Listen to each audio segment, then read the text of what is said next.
This is an AANEM teachable moment focusing on the use of ultrasound in the workup of patients presenting to the EMG lab with shortness of breath. The case is a 48-year-old man presenting with a 6-week history of sudden onset of shortness of breath that came on overnight. It is worse with lying down or when he bends over to tie his shoes. Prior to developing the shortness of breath, he initially developed severe left shoulder pain, which was present constantly for about 10 days and then has since resolved. He's referred to the EMG lab after his chest x-ray showed an elevated left hemidiaphragm. Phrenic nerve conduction studies were done using 2 different recording techniques.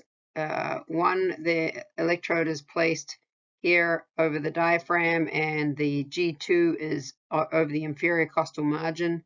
The other option is to place G1 over the xiphisternum with G2 further down, also over the costal margin.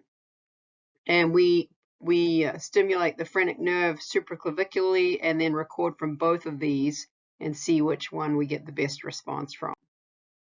So in his case, we got a good response with technique 1, and this is the typical phrenic CMAP.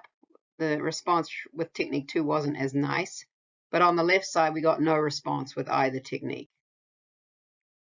So we then did B mode ultrasound, where we placed the transducer, a linear transducer, over the lower costal region, typically starting in the anterior axillary line.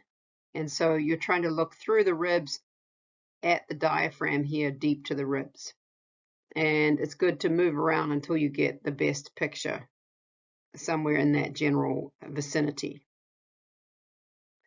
So on the right is hemidiaphragm at rest at the end of expiration. Was nice and normal looking. It was 0.3 centimeters, and you measure it between this pleural covering of the diaphragm and the peritoneal covering of the diaphragm, and then the diaphragm is the dark hypoechoic area in between those 2 white lines. And don't be fooled by this intermittent line that sometimes goes across the center of the diaphragm. That's some tendinous fibers that likely go on to become the central tendon. He then took a deep breath in, and his diaphragm thickened significantly, more than doubling in size. So we measured it again between those 2 hyperechoic lines, and it was 0.7 centimeters with deep inspiration, which is when the diaphragm contracts. So this gave a thickening fraction of 130%. The left hemidiaphragm was very atrophic. It's this tiny little thin black line here between those 2 hyperechoic layers of the peritoneum and the pleura covering the diaphragm. And it was only 0.1 centimeters at rest, and it did not thicken at all when he took a deep breath in. So it had a thickening fraction of 0%. Because of those findings, we did needle EMG of the left diaphragm, and we found 2+ fibrillation potentials and only a few complex long duration motor unit potentials with significantly reduced recruitment, consistent with severe nerve injury. So our final diagnosis was that he had a severe left phrenic neuropathy. And given this clinical scenario, the most likely diagnosis is neuralgic amyotrophy or Parsonage-Turner syndrome. And it is not uncommon for the phrenic nerve to be involved, sometimes in isolation, sometimes bilaterally.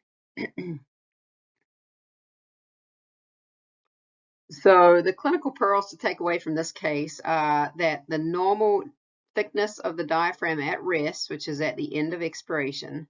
So after a patient has quietly breathed out, you freeze the image and measure it, and it should be greater than about 0.14 centimeters. And that a normal diaphragm should thicken by at least 20% with deep inspiration. The thickening fraction is determined by taking the thickness at end inspiration minus thickness at end expiration and dividing that by the thickness at end expiration times 100 to give you a percentage.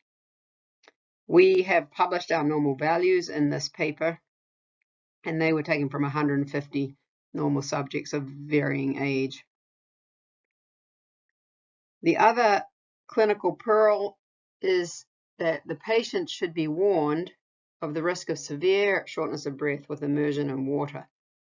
Even with a unilateral phrenic neuropathy, where they may not be that symptomatic on land, if a person is to dive in to deep water, they can very quickly get into significant distress if they have a unilateral phrenic neuropathy. And we also published this in Neurology in 2020. So a couple of things to take away from this case.